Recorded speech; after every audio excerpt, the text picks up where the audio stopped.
Hey folks, welcome back to Crazy Gamer Models. How's it going? This is going to be part 2 and my build review of this King Tiger from Takom. It's a 2016 kit. It's kind of old, still going to build it anyways. Watch it, don't watch it, doesn't matter to me. Gonna put it together anyways. So first, I did a review of what the sprues look like in the last video. Did not go through the book. Gonna go through that in a second. I just want to talk about how I prep up my sprues. I take them out of the bags they come in, and then I put them in these Ziploc bags you can get in bulk. And then I write the letter of the sprue on there, and then I have a nice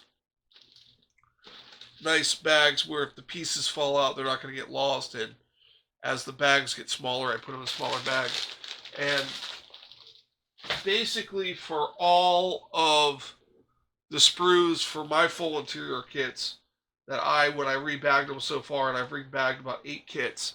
I use 6x9 bags, 9x12 bags, and 10x13-inch bags. I'm gonna put a link in the description to these bags. They're cheap. Amazon, they're dirt cheap. So, and I rebag all my sprues in those, and then um, sometimes I put tape and write the letter on the tape. But I found if I use one of these brush Sharpie markers. If I use one of these brush Sharpie markers, I can wipe it off with some alcohol.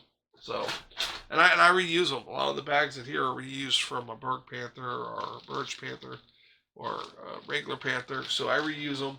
You get like 100 of each bag for $6 or $7. So you only need the 3 sizes. I do have one size that's a little bit bigger that I use for my Yag Tiger, but that's a 1/16, so it's a little bigger, and they weren't even big enough for that. All right, let's take a look at this book here. We'll talk about some issues I found out right in the beginning of this book that's kind of funny. So first, we're going to open it up. You see the sprue map here, a little small, really can't take a lot of effort to see what it looks like. They do go in alphabetical order, it looks like. So you got all this stuff here. And then I found there was something very interesting right here. Let's see if I can get this to show up. It was funny right here. This way. Right here. You know, it's your basic cautions. And it says, keep out of reach of small children. Children must not be allowed to suck any part or pull vinyl bags over their heads. Yeah, I get the plastic bag thing, but you can't let the kids suck the part. I mean, that's like, wow. Did they have issues with kids sucking the parts? I don't know. But I find that hilarious that is in the instructions to have your kids not suck the parts. So they definitely could choke. Some of these parts are tiny. So we got the sprue map, and then we open it up, and OMG, it's an assemble step 1 and step 2 and 3. You're putting tracks on an assembled lower hull. How's that possible? So that's just weird. It has an exclamation point mark here, but it doesn't tell you what that means in the beginning of the book. So it has all these other symbols, but it doesn't tell you what an exclamation part means. So it tells you to start with the tracks and then glue them on something that's already been built. I thought it was a correction. I really did. And then I flipped through it. It's nowhere else in the book. So this is, yeah, that's a skipper. That's going to be skipped till the end there. So we're going to start with step 4. Start on step 4 here. We'll go through the whole book real quick. All right. So step 4, working on the lower hull. So it's a one-piece hull, and we're just adding the side panels in, the lower supports for the torsion bars, and then the more torsion bar supports on the other side wall. Nice blown up detail to show you what it looks like. Then we have the drive sprocket going on and the arms going in. Do you not need the drive sprocket for... Yeah, guys, you need the drive sprocket to build the tracks. So, and you need it on the tracks to insert it onto the actual tank. So, definitely do not glue this on here in this step, because you need this drive sprocket to make the tracks, and then it's glued to the tracks are glued to this, and then it slides on. So why are they telling you to put that on there? And they're basically saying glue it on each side. So don't do step 10 on this. Don't do this section on step 10. I'm telling you, don't do that. So that's just wow. Okay, now we got the wheels going on. At least it doesn't have you putting the idler on, because you need that for the tracks. So I guess after you get this section done here, 12, you can jump to this step and put the tracks on and everything. But, wow, that's weird. So we have some more of the lower hull going together, all the fine details going in. We have the bulkhead going in. So, and then we have the transmission starting. It looks a little simpler than a Panther transmission, because it just basically goes together. There's a radio and instrument panel just clipping right on top.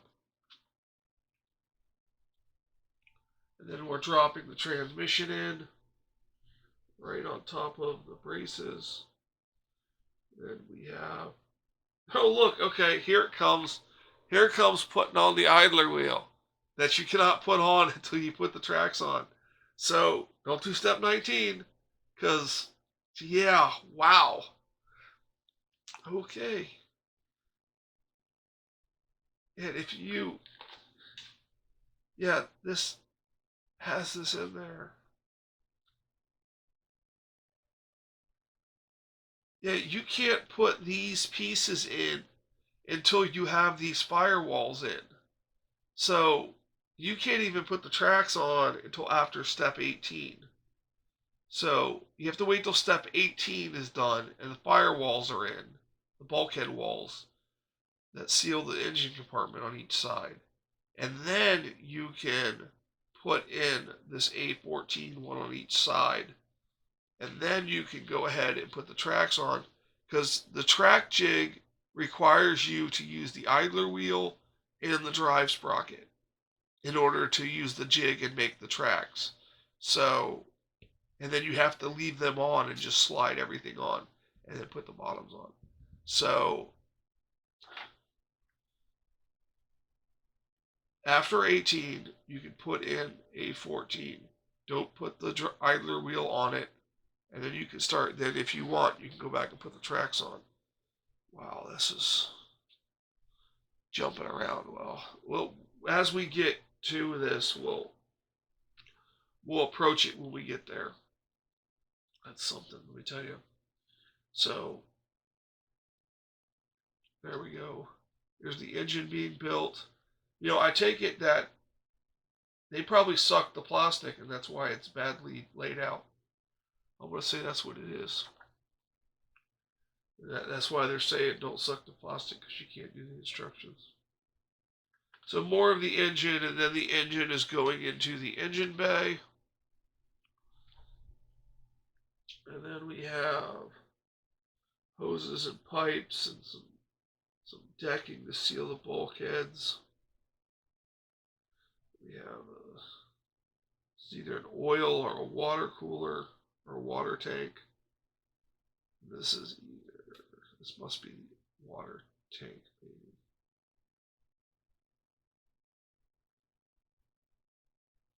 No, I think this is the oil tank. I get confused on the two tanks in the back. I have to look it up every time. You'd think I'd learn to look it up before the video. But when we get to that point, I'll have what it is. I'll have it down. So then we have the air exchange air cooler radiator system here. So dual on each side. We got the air cleaner on top of the engine. Now we have the fuel tanks, one on each side. Not sure what that is. Then we have this bulkhead loaded with MG round magazines. And it's nice in the back. They're painted all different colors, which I actually did for my Panther. Painted them different colors. So, and then we have some ammo going in with some racks, floor. That floor looks pretty good. It's in 4 pieces, but I bet it sits in there nice. And we'll point out all the issues and whatnot. Now,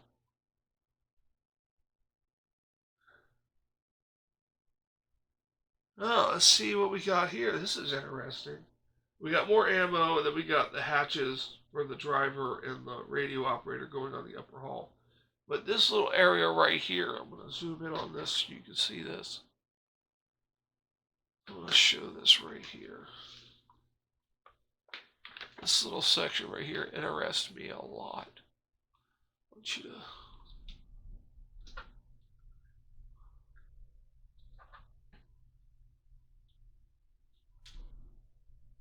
try to get the light on it.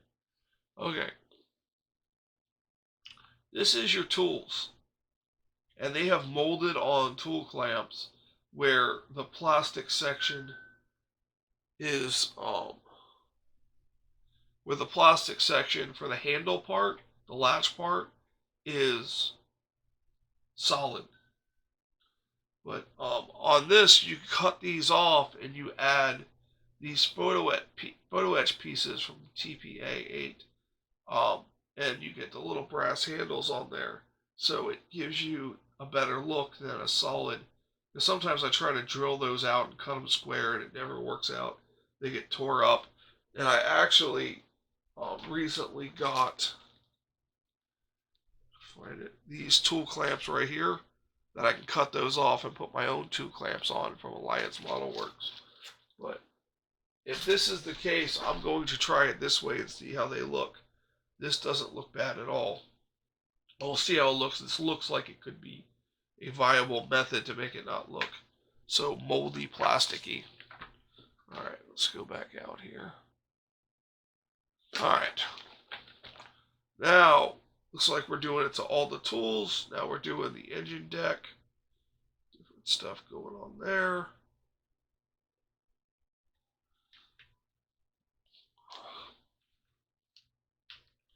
And then we have more of the MG ammunition going in. See, now if you want to make this to where the top comes off, I'm going to try to figure out how to do that. And then I'm going to have to fill the sink mark or the ejection pins inside here to make that look good. So here is the ball mount MG gun going in. Different pieces for the hatch. And we have some fenders going on. Then we have the upper hull mating with the lower hull. These pieces, see, these are the pieces that go in that lock this together. And we're trying to come up with a way to make it not do that.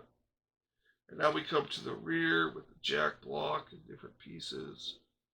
And then we have the jack going across there. And then we have the exhaust covers, some new towing hooks. We have the turret section, cupola going in. So all the turret pieces, tracks going on the side. Nice zoomed in view here of how this is working, opened or closed. Probably make mine open. Alright, so we got more of the gun assembly. We got some photo etch going in for this lower section here. It's a very detailed lower turret basket. Hopefully that mates to the bottom of this very well. So here it comes. It looks like it has this section. Looks like it has, you know, 2 straight sections and a small section here as a mating surface. might have to reinforce that, either some UV glue or some of my super glue acrylic mixture. So, and we have the gun with the breech. Do the breech open or closed? I would assume. No, it doesn't look like you can do the breech open. Looks like the breech is closed only. Okay. And then we got the mating of that. And then you got your grills going on. And you're dropping it in. And then you got your paint schemes. The different markings. So you got your red marking and your green marking. I like this one. This one's pretty nice. That's a little wintry though. Oh, that's pretty cool too. I'm assuming that is the RLA 7028 and a little, and then probably the RLA 8012. Yeah, it's Rotobond and Doppelgrab. These are your two camo colors. Oh, no, they're talking about, hold on, let's see here.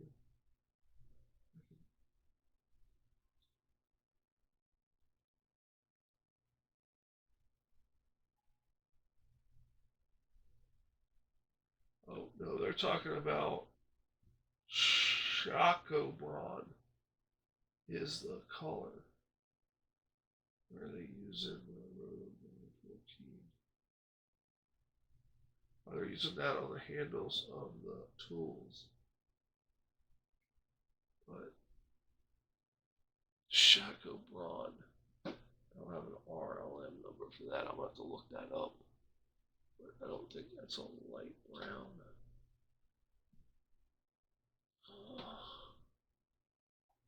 I'll get back to you on if I have that color. I mean, I'm not 100% sure I'm going to paint this or not. So I'm going to find out what that RLA number, RAL number is, and see if I have that color. And they have it at Mission Models. Big fan of the Mission Models paints. So, alright, so there we go with this. Well, 17 minutes on this already. And then we have the interior painting guide. If you are so inclined to paint this, I have models that I'm painting, and painting is not my favorite thing in the world. I'm sorry, but I'm not very good at it. I guess if I was good at it and I could do it with efficiency and my airbrush skills didn't suck, I would paint more. But let me just show you an example of the crap I painted. Yeah, exactly. I mean, it's just, oh, I don't know. A well constructed model is nice, but when I paint it, it makes me feel like I didn't construct it well, and I just did a horrible job. I mean, here's my Burke Panther. Um, it turned out, it's my first painting a model like this. It turned out a little better than I thought it would.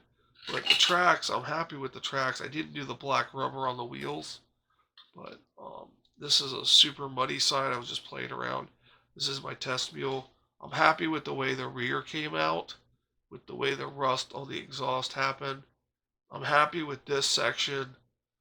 I'm happy with this intersection with the wash and the drive shaft. It might not be the right colors. I'm happy with the way the instrument panel came out, but not happy with really anything else. These turned out okay. Um, I've had a lot of issues with some of the paints I've been using. I was using the MIG paints and they don't brush well. It's just, I'm having a rough time painting, so I'm going to take a break. Still going to do my other videos with the painting, but I'm not going to start another model that I'm painting. I want to do build techniques, keep my mojo going. I have a build technique series with a Rye Field Model Tiger 1, and I figured I'd supplement it with this Takom King Tiger with full interior. The only reason I'm doing this is a buddy of mine sent me this kit as a gift, and I already have it. So and I'm not gonna sell his gift. He was super nice, And he said, hey, just build it and don't paint it. It's cool. So that's what I'm doing. So I'm putting the videos up mainly for him. But if you guys like him, that's cool. Like, subscribe, all that good stuff. But, you know, he's overseas and he wants to see this thing being built because he can't build it. And I think when he gets back and wants to build something, I'm going to give him the other kit. So, surprise if you're watching this. So, everybody, that's what's going to happen. I was hoping to actually do some building in this video, but we're already at 20 minutes with the issues and the, don't let your children suck the parts. So that was what I pointed out into the instructions on what are issues that are glaring and I see out there. I'm going to get started on the lower hall here. And if I come across anything, I'm going to build a little bit, show you what's going on, like 4 and 5, and probably 6 and 7. And then we'll take a restock. We'll go over everything, and we'll make these videos like 10-15 minutes max, and they'll just be quick. And you guys can see this go together, and hopefully we get it together in about a month or two. We'll do a couple videos a week on it, and we'll get it done. And you guys can see how it goes together and see if there's any issues. As I pointed out, the issues in the instructions already. So that's going to do it for this. I do special early release of videos of tool reviews on my Patreon page. The link will be in the description below. You guys should check it out. It's only $1 to get early access. $5 or more, you get 5 entries into giveaways. For every dollar of $5 or more, you get an entry. So $6 would be 6 entries into the monthly giveaways each month. And plus any other way you enter by sharing, liking, commenting, you get entries that way. So you get a better chance of winning something. Plus also when I get to a certain goal on my Patreon page, I'll be doing giveaways for my Patreons on there. So that's going to do it for this. Thank you for watching. Thank you for making it to the end.